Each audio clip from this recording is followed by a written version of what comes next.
Ever wondered how to get multiple colours in one stroke? Today I'm going to be showing you how to paint multicoloured flowers. Grab your brushes, hit subscribe, and let's get straight into it. For supplies today, I'm going to be using heavyweight paper, a long flat brush, a filbert brush, and a round brush. Also be using a paper palette, and for colours, Quinacridone magenta, light portrait pink, titanium white, cerulean blue, wedge wood, and some white, some Quinacridone red, cadmium yellow, and some titanium white.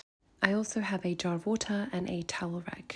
Starting off with a long flat brush, I'm going to be taking slowly the two colours, dipping first on the side and then picking up the portrait pink into the middle and then grabbing some of the white on the other side. So this is how it looks on my brush once I have the three colours. Then for the strokes, I'm just going to test out different ways by placing my brush down and lifting it up. So this is a short brisk stroke. This is a more longer and cursive stroke. So I'm kind of dragging my brush and bringing it downwards into a point.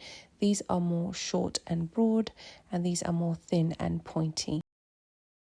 So grabbing the two colours again without really mixing them or blending them, which is the key to getting these multi-layered strokes, I'm going to now paint some flowers using the strokes that we just did, and I'm using all angles of the brush as well as sometimes placing it down quickly and lifting it up, and sometimes dragging it so I get a longer stroke.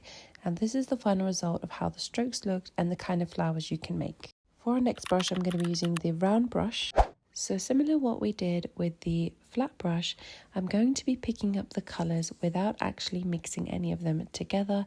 This way on my brush, I'm having these three different colours sitting on the bristles, but without blending any of them together. Now for the round brush, I use my brush in different directions. So sometimes I am pulling and dragging towards me, and sometimes I am pushing down and pulling it away from me. You can do short and really little strokes, or you can do more long and elongated strokes. So really just test it out and play with your brush, and each time you will have different coloured outcomes, and also the shapes and the width will come out differently as well. So here is some flower practices with these. This brush is great to add some variety to your florals because you can get many different kind of shapes and sizes from it depending on how you hold your brush. So here I am just doing my brush in a more pulling and longer style, and also some little and short bristles that can make some really pretty flowers. Take your time when you're practicing these strokes. This definitely comes with practice. Your first few strokes may look a bit odd and funny shaped, and it really is about getting comfortable with your brush and understanding how to use it. This was the round brush practice. For the last brush, we'll be using our filbert brush, and for this I'll be grabbing the red and the yellow, and again I'm moving my brush up and down without blending any of the paint, and this is the way it will look on the brush.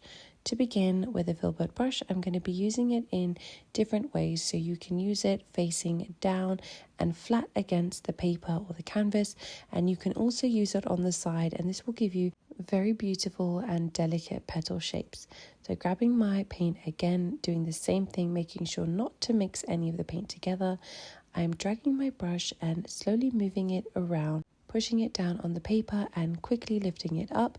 And as I move to the sides, I turn it slightly at an angle so my petals are actually thinner, which mimics the natural shape of flowers anyways, because the petals that we see in front of us tend to usually be the biggest, and then the ones on the side tend to usually be a little bit thinner and more narrow in shape.